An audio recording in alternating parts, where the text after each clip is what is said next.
so there was way in hell.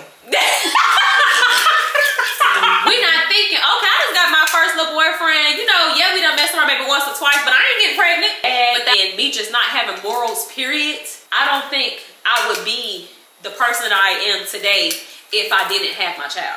Absolutely. Some of the things that you do in life is not because of God wanted that to happen for you. That was your consequence for what you were doing. Yeah. And so that's what I mean by love yourself first. Because if I would have loved myself first, I would have never fell so deep in that trap. Yep.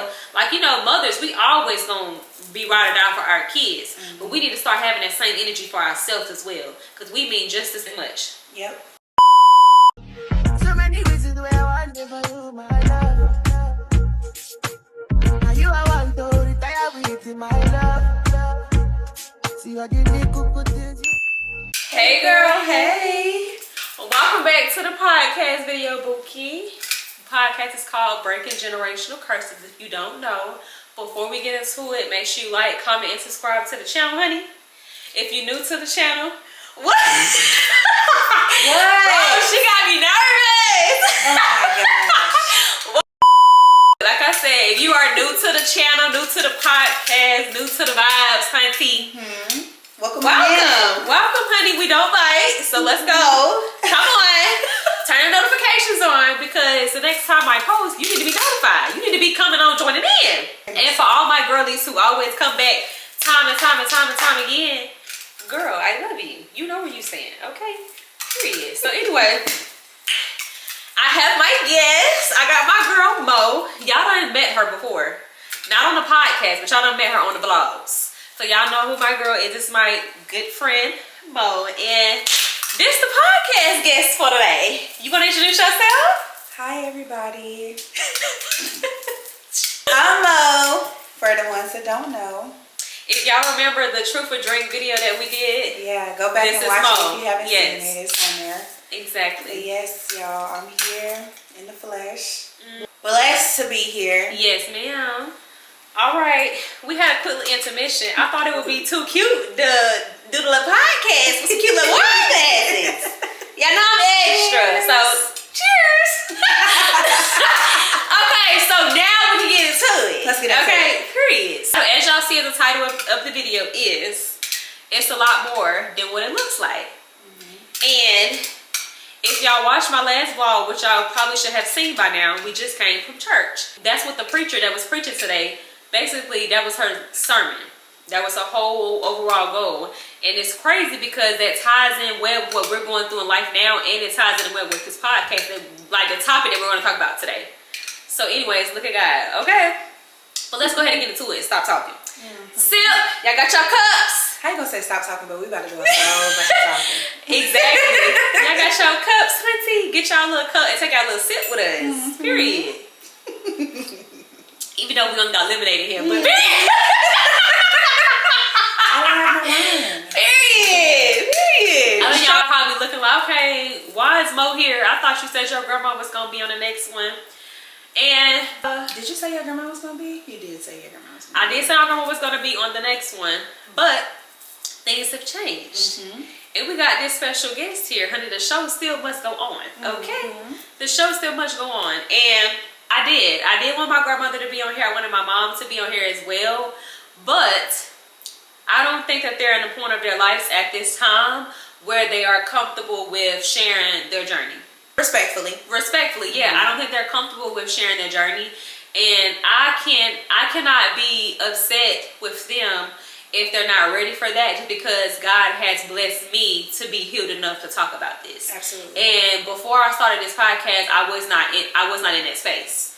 So yes, when I first asked and I didn't get the answer that I wanted, I was a little upset, but I wasn't upset because they didn't want to speak about it.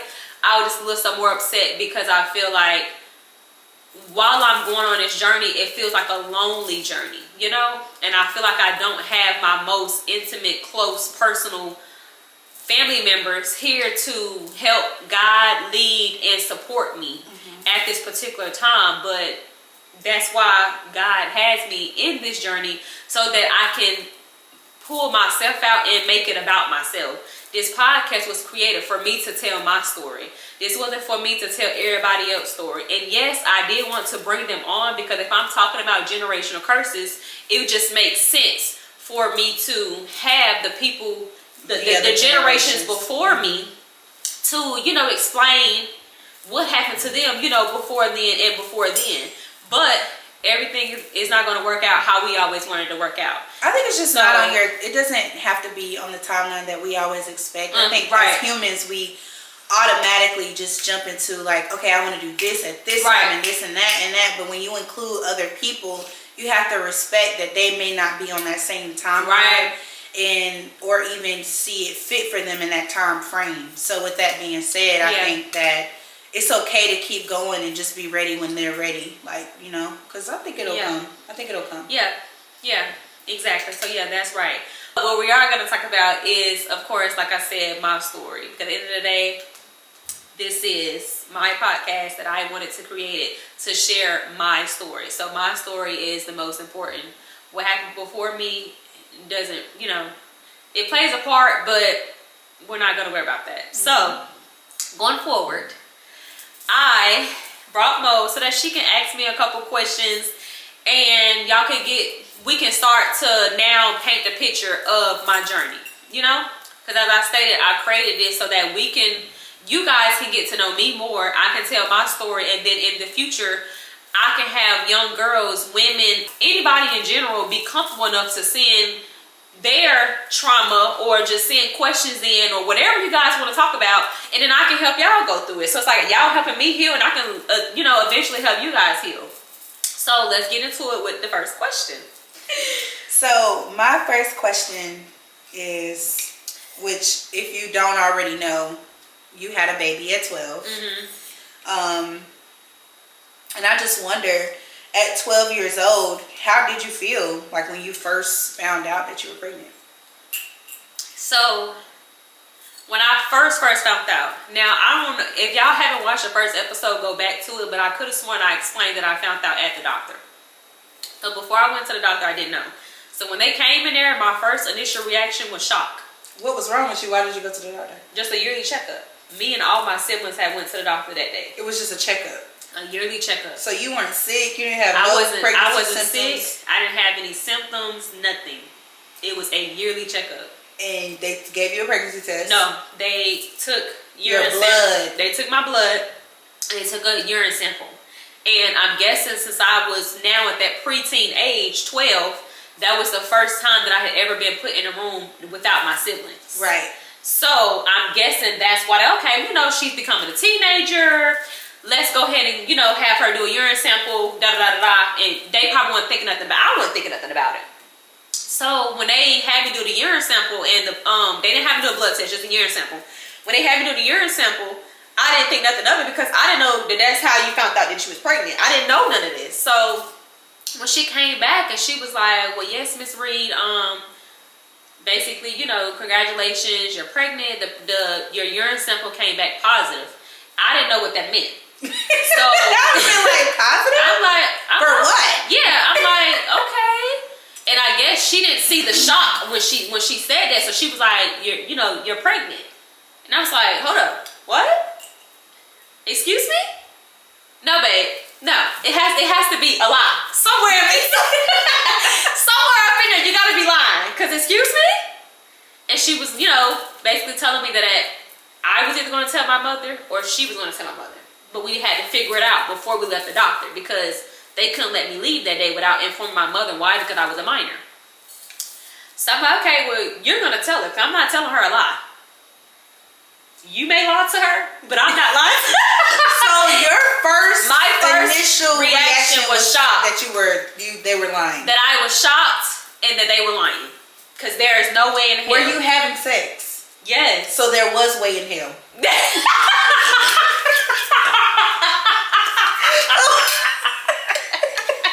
You know what? I'm gonna put this cup down. Like, one thing about me, man, I'm gonna keep it real with you. No, for real, clocked it. But seriously, there's no way in hell. Absolutely way. There was absolutely way in hell. I don't like. Listen, growing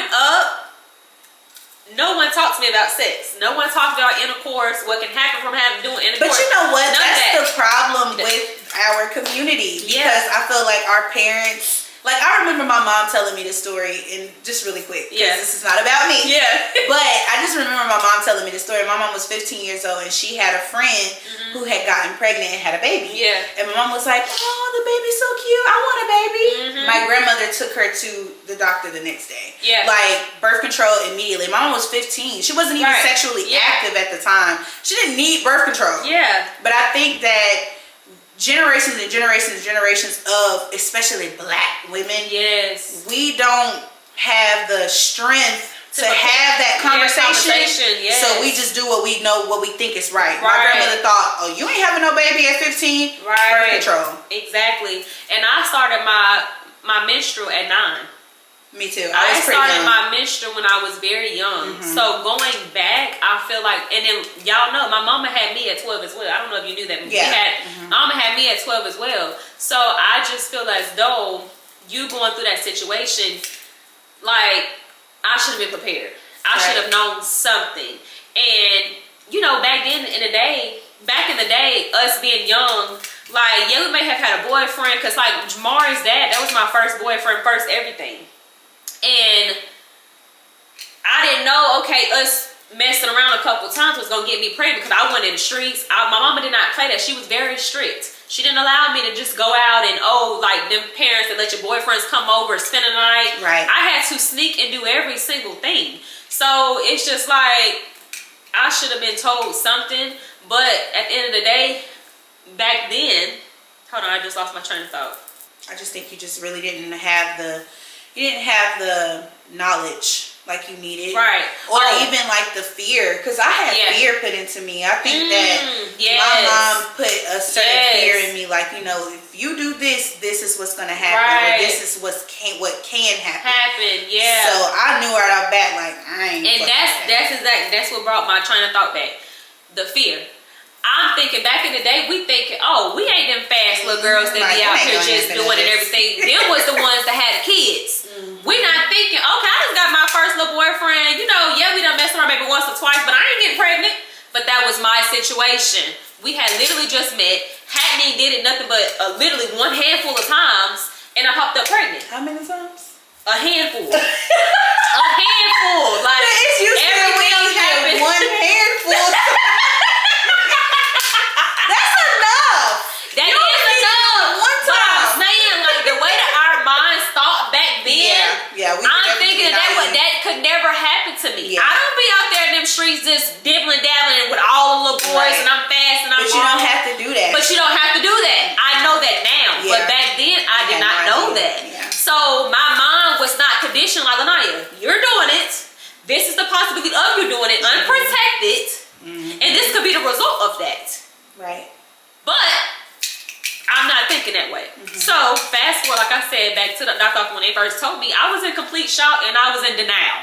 That's the word. Not shock. I was in denial. I did not want to believe that I was having literally a kid. I did not want to believe that. Okay. So funny. So you're 12 years old. Yeah. And you just found out. When and where, like, where were you in the pregnancy journey? And, like, how far along were you when you felt like, you know what, I'm going to keep this baby? Like, was it right when you first found out? Yeah, right when I first found out. Oh, you never even thought about an abortion? My mother and my sister's godmama, rest her soul, she's now passed, they took me right to McDonald's. Remember, I told you we had my siblings there. So they had all the kids, and they took us to McDonald's, and they let them play at the playpen. We're sitting down at the table. It was like an interview. They're sitting across from me. I'm sitting here, and they're like, so, you know, what do you want to do? Mama's first words was, you know, well, I, one, can't afford a child right now, but I don't think I can afford, you know, for her to have an abortion. And plus, she was saying that my mom, meaning her grandmother, my grandma, her mom, didn't believe in abortion at the time. So that was her take on it. And then my take was, well, I'm not doing it at all. I'm keeping my baby. So I knew from that point. Were you scared? In that moment, I was scared, but something in me did not let me say that I'm giving up my baby. And the crazy thing is, I had a conversation with my aunt, my dad's sister, literally just last week. And we was talking about this. And I'm like, I wonder what was going on in my 12-year-old mind that told me, like, no, I'm having this baby. And it wasn't on no, oh yeah, I think it's gonna bring me and John back. Well, you know, I think that's gonna bring me and my partner closer. It wasn't on any of that. It literally was just strictly, I didn't want to kill my baby, you know? And her response to me was that she remembered talking to me after she found out. And I told her, my exact words were, well, my grandmother said that Christians don't have abortions, so I'm not killing my baby. That's what you said. That's what I told her. And I don't even remember telling her that. But I was asking her, I'm like, well, I wonder, like, what was it? Like, me at 12, how did I know that I wanted a baby? Like, I didn't want a baby, but how did I know that I didn't want to kill my baby? And she said that I told her that, one, that my grandmother didn't believe in abortions, and Christians don't kill their children. I mean, don't have abortions. And then she said, okay, well, what about adoption? And she said, oh, black people don't give up their kids. This is what I told her. Oh. At 12. I mean, so I'm not gonna say like I agree with that 100%. But I feel like we're back to what our parents taught us. Yeah, that's what you knew. That's what I knew. I remember vividly that my grandmother did not believe in abortions. My grandma did not want that. My mother, on the other hand, she wanted to give me the option. Why? Because I'm still a kid. But me being more scared of my grandmother and not wanting her, you know, to be upset with me, I feel like that I already had it in my head, like, well, this is not something that I can do. Yeah. Like, I can't do that. But now, me being older, it's like, I am very glad and I'm blessed that I did decide to go with it, because my son literally changed my life around. Like, the stuff that I was doing before I had him, and the stuff that I was accepting from his dad, and me just not having morals, period, as a young girl, I don't think I would be the person that I am today if I didn't have my child. Absolutely. I think that, you know, in life we're all given a choice. Like my mama always, her favorite saying is, in life we make choices. We all do. And I think once you make that choice, you know, you're given a path. Like, you know, there's only two ways that this can go. You know what I'm saying? And you took this route, so this can change and alter your entire life. And it can be beautiful. You know what I'm saying? Like, you know, I think it's a beautiful thing that you did go through with it, and it did, you know, change your life for the good. You know what I mean? We have seen this same situation happen, and we've literally seen that same person spiral out of control, and it didn't benefit them in a good way. So it's a beautiful thing to see how you did turn out, and you know, you turned out to be a beautiful woman. So it's just like, I think that you shouldn't live with any regret behind that particular decision. No, I don't live with any regret at all, but I did back then as well. Like, when I was younger, I used to always question, like, well, God, why was I the one who ended up with the baby and I wasn't out here doing anything? Like, all my little friends at school. You was out here doing stuff. No, I'm saying, like, compared to, like, the little girls that I went to school with. I'm sure, but you were still out here. No, like, just doing that, though. Like, I just wasn't out here just wilding out. You see what I'm saying?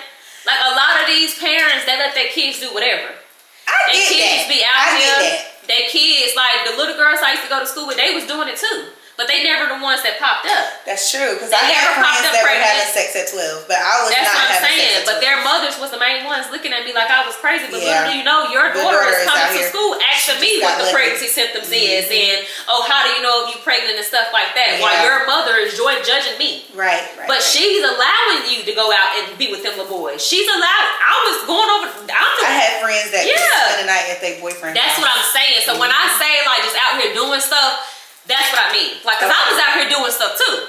I'm doing that. Like I said, I was sneaking around. Yeah. But it wasn't to the extent of other our same age. That I was our same age, who mothers were looking down on me because I ended up with the baby. Right. So I was just asking God, like, well, why was I the one who barely was like, I had just got into it. Like, I literally had just met him. We literally popped up pregnant within like the first 6 months. Like, it happened so quick. So it's like, why was I the one who ended up with the baby, but the little girl who out here who been doing it for years don't got no kids? But it's just like, you can't question God. And then another thing that my aunt told me that really stuck with me to this day, like I said, we just had this conversation about 2 weeks ago, and she was like, well, Lanaya, have you ever thought some of the things that you do in life is not because of God wanted that to happen for you? That was your consequence for what you were doing. Yeah. And that's exactly right. I'm thinking, because she's like, I don't believe that God would have set in stone, like, yes, that child is going to have a baby. No, that was your consequence for out here having unprotected sex. That was my consequence. Yep. But for a long time, since once again we don't have these conversations, our mothers and our families are just not talking to us about God. Like I had to build a relationship with God by myself. I had to get to know Him myself, and that's how I'm starting to get some of the answers that I'm getting from just me and Him talking. And like this conversation is giving me answers. Right. But it's just like, if I had this back then, I probably would know a lot more. But I really felt like that really stuck to me. Like, dang, that is crazy. That didn't happen because God probably already had that plan. Because He probably didn't have that plan for me. That happened because I was out there having unprotected sex with no guidance in the world, and that's what got you that baby. But like you said, something beautiful did come out of it. Why? Because God kept me on the correct path. Yeah. He didn't allow me to just go wander over here. He like, okay, well, now yes, You did this. you did that. It happened. That's your consequence. Not the baby's not the consequence. It's just The circumstance. the circumstance was the consequence. But I'm gonna make this a beautiful picture. Right. So yeah.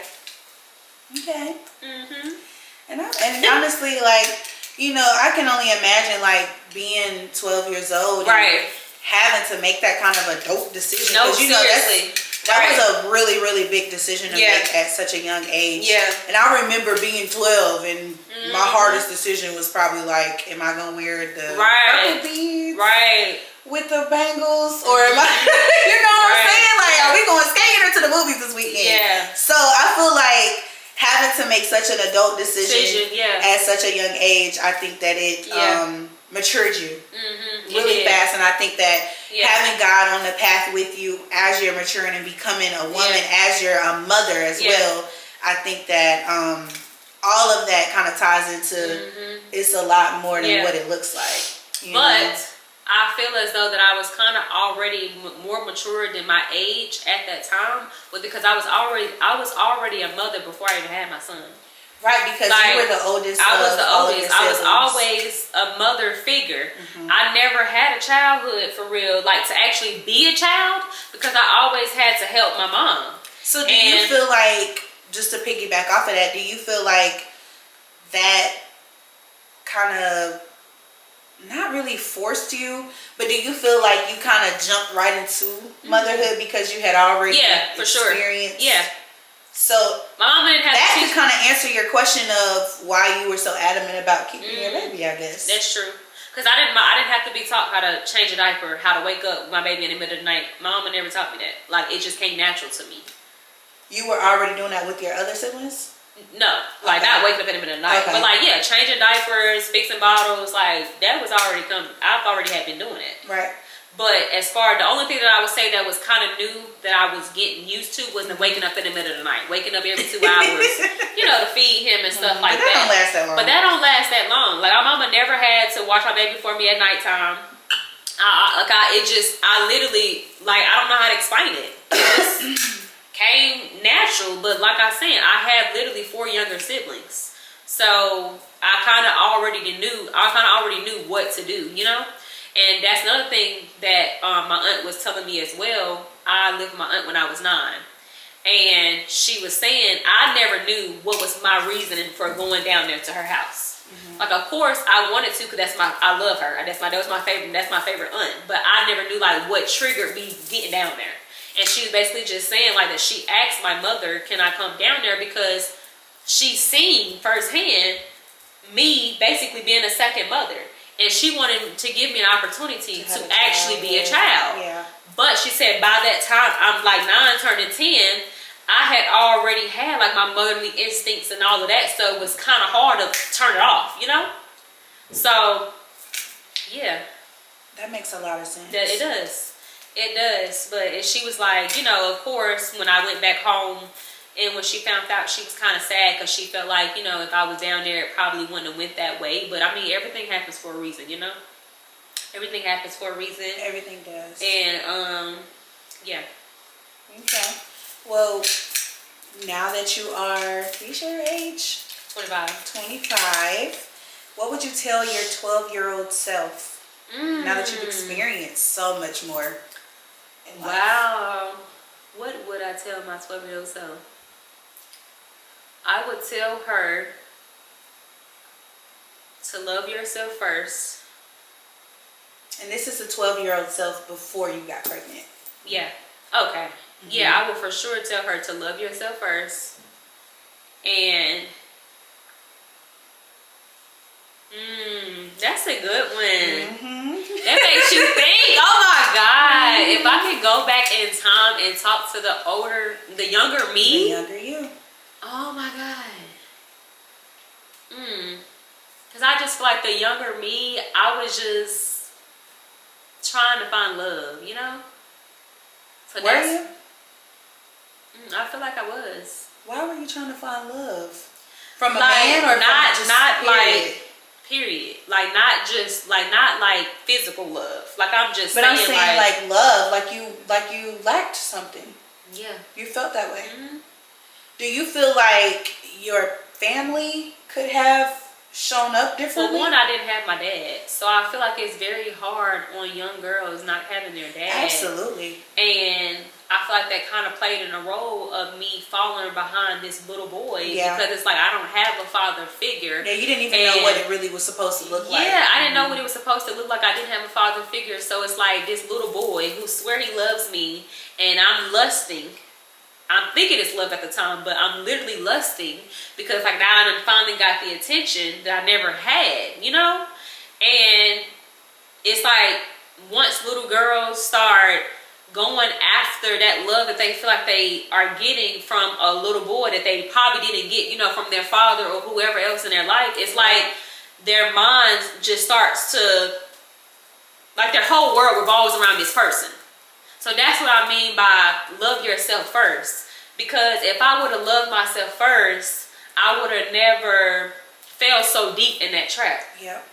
I literally was just following behind him and just trying to do everything that, I don't know how to explain it, if you get what I'm saying. Like I'm just trying to, I think what you're saying is just like following and doing what he expected because he was the one that said he loved you. Like if he said he loved me, then anything that I'm doing, all of it is for the good. Like I'm thinking that it's a good thing that because he loves me. Right. And I didn't know what love was, you know? Yeah. So, and then like I said, I didn't have my dad, and I had my mom physically, but my mom,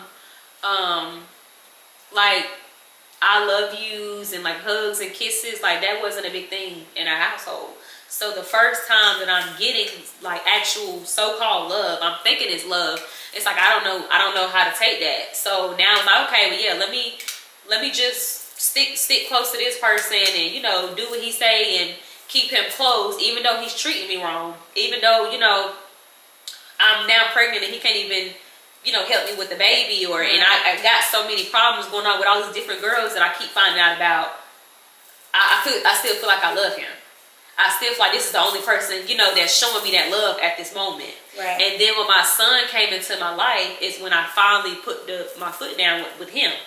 When I had created that bond with my child and my son, that I got the true love from my child, I'm like, okay, it's time to wake up. Like this is what love is. This is what love is. And now I'm not going to allow you to continue to treat me how you're treating me. And now I'm going to have morals and respect for myself, because if you can't even do for your child and you don't care about your child, you then going to show you don't care about me. And that's what clicked. And I think it might have took that. It took that. Literally. My son was 3 months old when it clicked. And I ain't been back since. Ain't been back since. But it took all 9 months. Because I'm telling you, I was pregnant arguing with girls. Like, it was crazy. Yes. At 13, not 13, at 12 years old. 12 years old, I'm pregnant, arguing with females on Facebook. A month before your 13th birthday. Okay. Mari was born April 8th. My birthday May 23rd. So literally, I had just turned 12 before I got pregnant. So I was 12 the whole time I was pregnant, and I had him right before I turned 13. So it's just like, I'm going through too much that a 12-year-old ain't supposed to be going through. Yeah, that was a lot. And so yeah, I would most definitely tell her, like, girl, love yourself first, know your self-worth, and I'm trying to think what was something else I would tell her. I can't think of it off the top of my head, but that would probably be the most thing, because I really honestly feel like I loved him more than I loved myself. Really? Yes. At the time. At the time. I think that's so mature to be able to recognize, because I think that, yeah, you did. I had to. And I really respect that, because, like, you know, when we're young, we always chuck it up to being young. Like, I was a kid, I was naive, Yeah. I didn't know, but at the end of the day, taking accountability for your side of it, I think that truly allows you to heal from that particular situation. Exactly. And I'm not saying, you know, that my son's father just persuaded me to have this child. And he was a kid too. Yeah, he was a kid too. Like, 3 years older than me. So I was 12, he was like 14, about to be 15. So we both were kids. So it's not like we can put the blame on one another, because he probably didn't have the guidance either. Neither one of us had the guidance. We both just out there just doing being stuff. Kids for real. Yeah, just being kids. And I just thank God so much, because he has, like, literally, my son showed me the love that I didn't have, showed me the love that I needed. Like, you deserve so much more. And I feel like any woman that knows that they're not getting love that they need to, like, you know when you're not getting love you need to. You know when somebody is treating you wrong. You know when you have the feeling that somebody, like, that you're not supposed to be with somebody, you clearly love them more than you love yourself, because if you loved yourself more, you wouldn't put up with it. Right. Right. But at the time, like you said, we were kids. But looking back, my older self, I know that I had to love him more. I could have loved myself. Because if you loved yourself more, why would you going through that for so long? Right. You know? Right. Why did it take you to have your child to click, for it to click? It should have clicked before then. Right. Because he was still treating you the way he was treating you. It shouldn't have took for him to treat your child that way as well. Like, you know, mothers, we always gonna be ride or die for our kids. Mm-hmm. But we need to start having that same energy for ourselves as well. Because we mean just as much. Yep. So, yeah. That's a good one. Mm-hmm. Do you want to prevent your kids from teenage pregnancy? For sure, yeah. Absolutely. Absolutely. Absolutely. Okay. Well, if so, which you did say, what kind of information do you feel like you want to share with your kids to prevent it? I want to get to a place where one day I explain to my kids, when they're old enough to understand, how I became a young mom. Does Mari not know? No, like, he knows, like, the basics, but I'm saying, like, go into... Does he not, have you not shared that type of information with him yet? Not the details. Why not? Because I'm not ready. Mari's 12. That's what I'm saying. Mari's 12. You were 12. Mm-hmm. He needs to know that information. But you don't think so? Yeah, he does. But I'm saying, you have to, you know, when your kids are mature enough to understand it, and just, I mean, let me say, I'm saying it wrong. Mm-hmm. You know when your kids are either going to be mature enough to actually understand and process what you're saying and learn something from it, or if they're just going to hear you say it and it's going over their head. Right, they're like, Mom, I don't want to talk about that. And then once again, we know our kids. Right. Mama knew that I was sneaking around. Mama knew that I had a little boyfriend. So that's why that conversation should have been happening. I don't get that vibe from my child. Like, yes, I shelter my child sometimes. I do let him go out here and there, but Mari is a big kid. Like, he just like to play his video games. He like to have fun. Like, he's not giving you any red flags. He's not giving me that vibe. You have a girlfriend? Child, just not get him a little girlfriend. Just not get him a little girlfriend. That's why it's like, really, okay, girl. Hold on, let's really the time is winding. He will be 13 this year. I'm telling you. So yes, this year is going to be the year that I'm going to have to sit him down and talk to him, but I'm just trying to see how do I go about it. Like, but my aunt was telling me, like, she just had her conversation with her daughter, and she was saying that we as parents have to just give it to them raw and uncut. Yep. We don't have time to sugarcoat nothing. We don't have time to be saying like, oh, well, yeah, when you fall in love and when you get married and da-da-da-da-da. No, babe. This is what it looks like. This is what it looks like. And she had me dying laughing because she was like, honey, I told her, when you have intercourse, yes, it's going to feel good. And not the very, sometimes like. That's what she said. She said, yes, hold it's on, going to because feel your good. very first time may not even feel good. But she was saying that she was explaining to her daughter, like, intercourse is not all about pleasuring the man. You have to be with somebody that's going to want to pleasure you as well. And you know, like if you don't feel comfortable with doing something or something that y'all are doing that don't feel good, let him know that. Yes. You should be able to express that. And see, like when I'm thinking of the conversation, we thinking of the little cute little birds and bees. Oh, you gonna meet your little girlfriend? Da, da, da. No, we need to be raw and uncut and tell these kids what it is and what it ain't. Cause that's what's gonna have them understanding it and remembering what's going on. Do you think if you asked Mari if he's lost his virginity, he would be honest with you? Yeah. Have you asked him? No, I haven't. But I feel like he would. Yes. You don't want to? Are you scared? Because okay, let me tell y'all. Me having a kid at the young age that I did is very shocking. Yeah. But when I don't know if it was because I was like more mature or I just was like above my age. It's so hard for me to like realize and understand, like, girl, your son is at that same age. Or like my sister, I was telling my sister the other day, like, she's 21 and I still don't want to believe that she's doing it. Like, it's just, that's what I'm saying. Like, it's like when it's us. 16. My sister was 16 when she lost her virginity and I cried. We don't even want to like realize it. She called me and told me. And I was like, are you for real? And I literally cried. And she was like, are you crying? Like, why are you crying? Right. I'm like, because you're my baby. Like, that's what I'm saying. My gosh. Like, when we do stuff, it's like, okay, girl, what was you doing? Right. But it's like I'm grown for real. Exactly. I'm grown. But what you doing? But it's just like, it's so hard for me to picture it for like my son or my siblings or anybody. Like it was some little girl that I went to high school. I think her name was Egypt. And I don't know if she was really pregnant or if it was a lie or what, but she was 12. And I remember talking to her at school and trying to give her a little bit of advice when she was going through it. And I think she was like the 6th grade and I was like in 12th when this had happened. But it was just like so shocking to see like somebody else going through something that I had went through. Cause it's just like when you going through it, it's abnormal, but it's not that abnormal because it's you. But then when it's somebody else, it's like, dang, like stuff like this really do be happening. And I feel like that's where I'm at now. It's like I know that I have to go ahead and talk to him soon, but it's just like I'm in and out. And I'm like, okay, you know, my baby's still 5. He's still 5 in my mind, but that's no, like girl, wake up. And honey, how these little girls be in the comments? Oh, your son's so cute. I thought he was 15, 16. No, he not. He is a baby. He's a baby.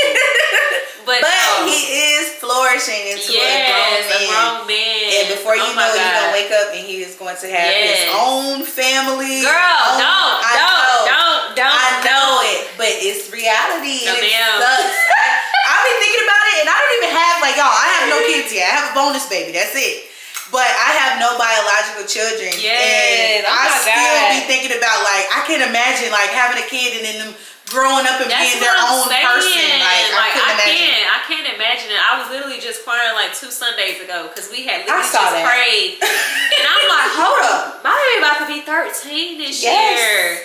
Like Mari has been through literally every single thing with me. He grew up with you. He did. He grew up with you. Girl, anyway, next question. Because I'm going to start crying. You'll start crying? Girl, my baby is getting big. He is. But you did that. You did that. Next question. I'm not gonna move on. I'm gonna give people exactly what they want. You did that, girl. I can't. Like let me tell you something. I'm gonna tell y'all a little backstory with me and Laniyah. So we've been friends for what, like 2 years, almost 3 years this year. And when I first met her and we clicked instantly. Yeah. Instantly. This is really like one of my best friends. Yeah. But I connected connected with her really quickly, and she told me her story, and I was shocked. Just like anybody else, you know. I didn't have a kid at 12, so yeah. I didn't know. I had never knew anybody personally that had a child that young, Yeah. and I met her at a job. Like, we were working at the same company, Yeah. and to see that she overcame so many adversities in life, Yeah. and to just hear her story. Like, at the time, she was about to graduate college, and mind you, I'm a couple years older than her, so I told her one day, like, girl, you're really like an inspiration to me, because it's things that I've done in my life that I'm not super proud of, or I didn't feel very successful with certain things that I've done. So knowing I don't have any kids, I didn't have any adversities or any, you know, traumatic situations that held me back or could have hindered me from succeeding and moving forward and going, you know, far in life. And I'm here talking to someone who did have some traumatic situations or adversities in life that did not get in her way at all. Like, she kept going, she never stopped, and she always showed up for herself with a child. That is mind-blowing, but it's such a blessing to witness and be a part of, because I mean, you just really can't imagine. Sometimes, like, people think a baby automatically is a setback. Yeah. Automatically counts you out. They automatically count you out. And actually, she talked about that today in church, about life happening to you. Don't count me out, though. Right. Don't count me out. And I feel like when I met her, that inspired me to not count myself out, because I don't have anything holding myself back from being able to be more, or being able to give more to myself, or be bigger or better for myself. And she did it with a kid and succeeded and did a great fucking job at it. So I just want to give you your flowers. You know, like, you are really amazing. And I think, you know, nobody's perfect. Yeah. And we all have a story to tell. But I think you should just know, like, if don't nobody else tell you, I am so fucking proud of you. Yeah, thank you. So and it's proud. good hearing that, because I feel like that's why I go so hard in life, and that's why I'm so hard on myself, because a lot of people used to count me out.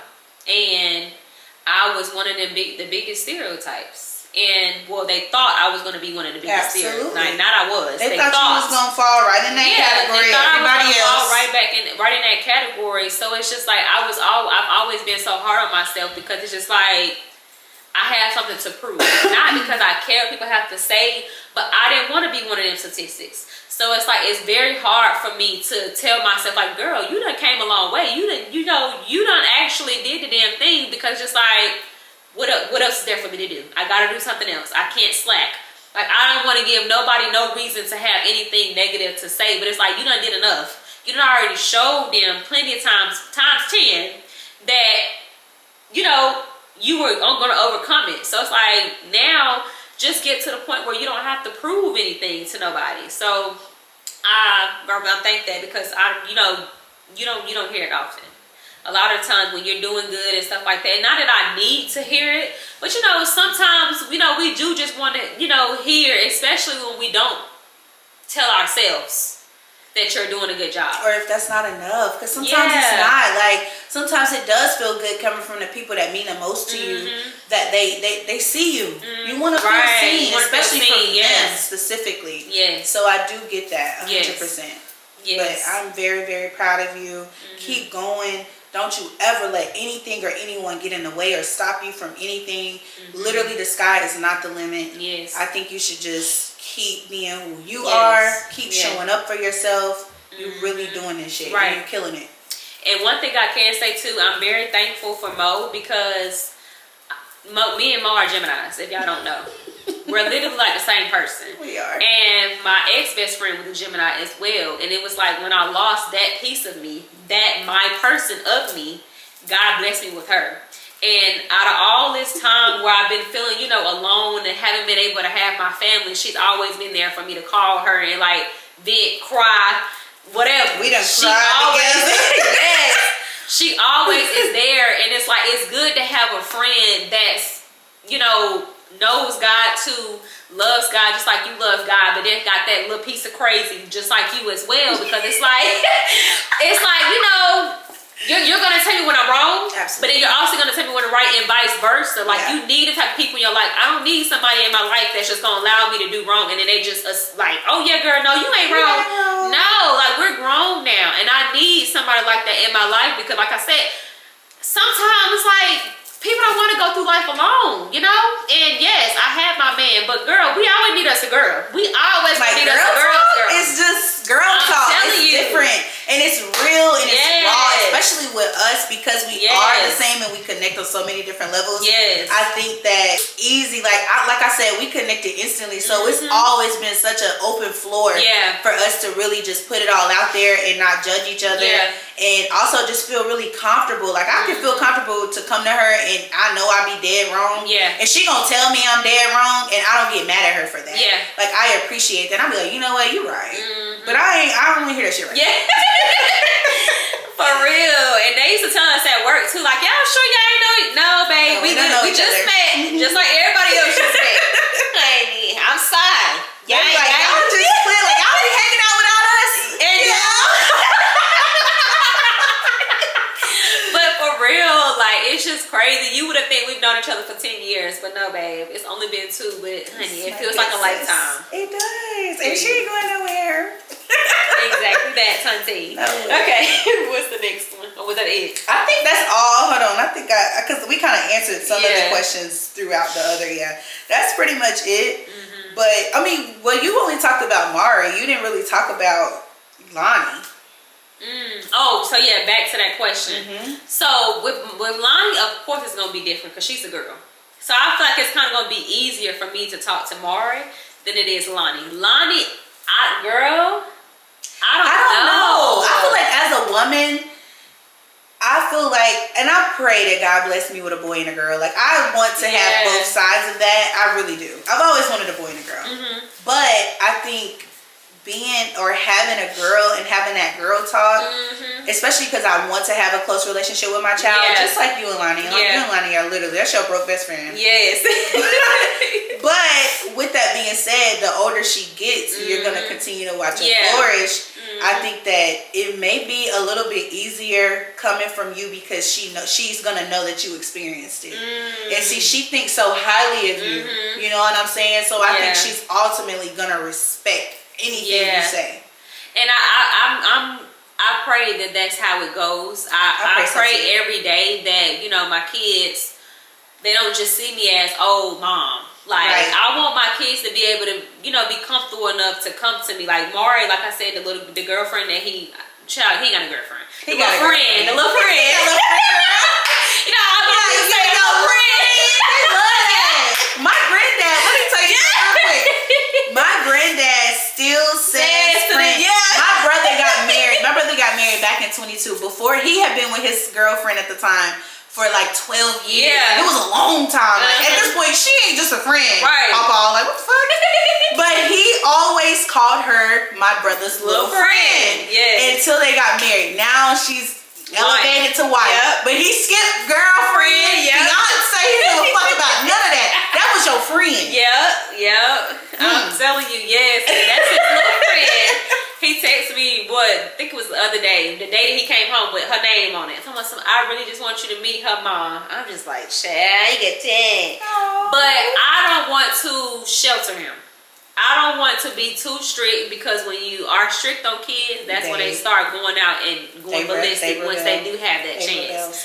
So yes, I do allow him, you know, to go outside and have his little private life with his homeboys and stuff. And then once it comes time to, you know, him and his little girlfriend want to go on a date, okay, you know, I'm going to be there. Y'all want to go to the movies or something? We sit at a different table, like stuff like that. I don't want to just shut him down like, no, you're too young, I mean, because, honey, we're in 2025.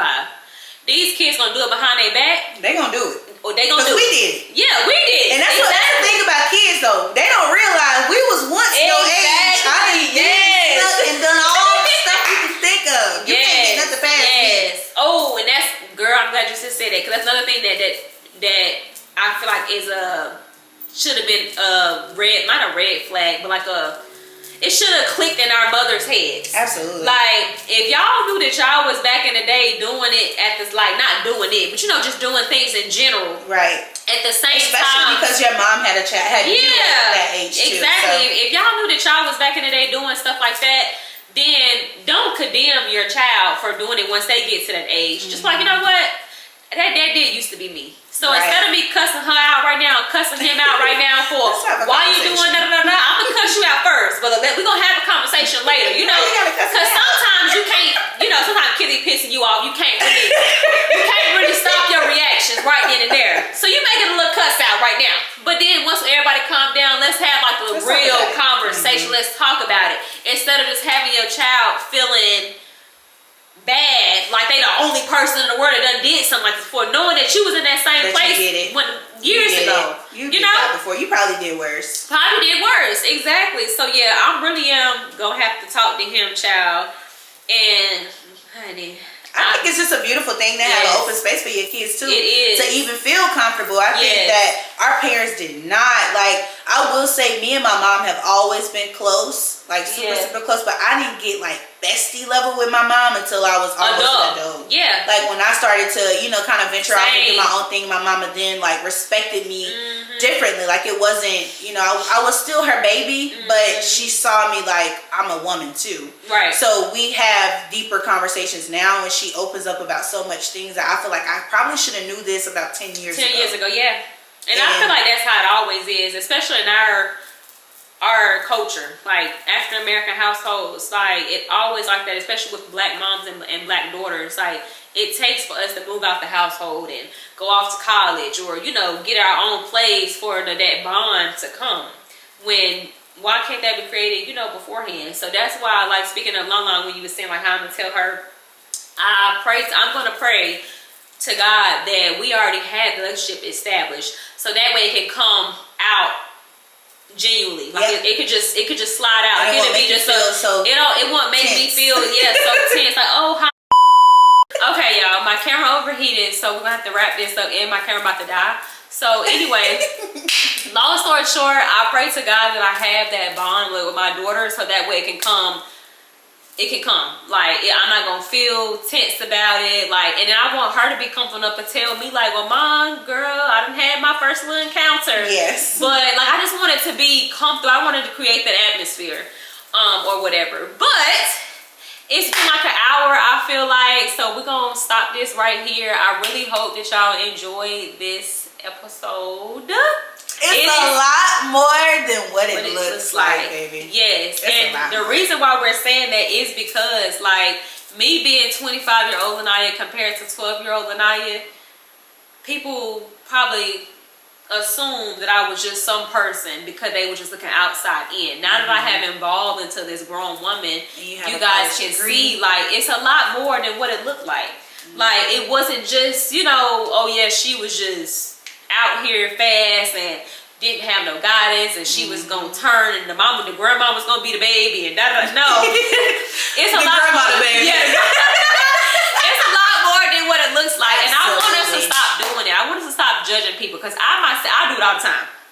Like, we have to be realistic. We always judge a book's by a cover sometimes. And honey, 2025, I'm trying my best. Stop using profanity. I'm trying my best to stop judging and allow people to show you who they are first before you just judge them, before you even actually get to know them, you know? So yes, I wanted to take this time and like try to tell y'all little bits and pieces about like my journey before I had my son, but that's just, you know, clips and pieces. So as we go on with the podcast, of course, I'm gonna just, you know, try to paint the picture of y'all of each step of my life, of my journey, you know, and then we'll see where God takes us after that. But anyway, make sure y'all like, comment, and subscribe to the video, hunty. Comment down below with anything that y'all want to say, how y'all like the video, how did y'all like the conversation, if y'all want Mo to come back for another little episode. So yes, girl, this was a good little episode. It was good. And we didn't even prepare. We were not like prepared. We did not prepare nothing to talk about. Like, literally right before we cut the camera on, I said, oh girl, I forgot we were supposed to be doing questions. Put some questions in your phone. I got me some questions. So I'm telling you, that's how you know God is very intentional. Because honey, that just, y'all would have thought we been prepared and talked about that. No, babe, it just came natural. Turned that camera on, we got the talking. Okay. But yes, bye.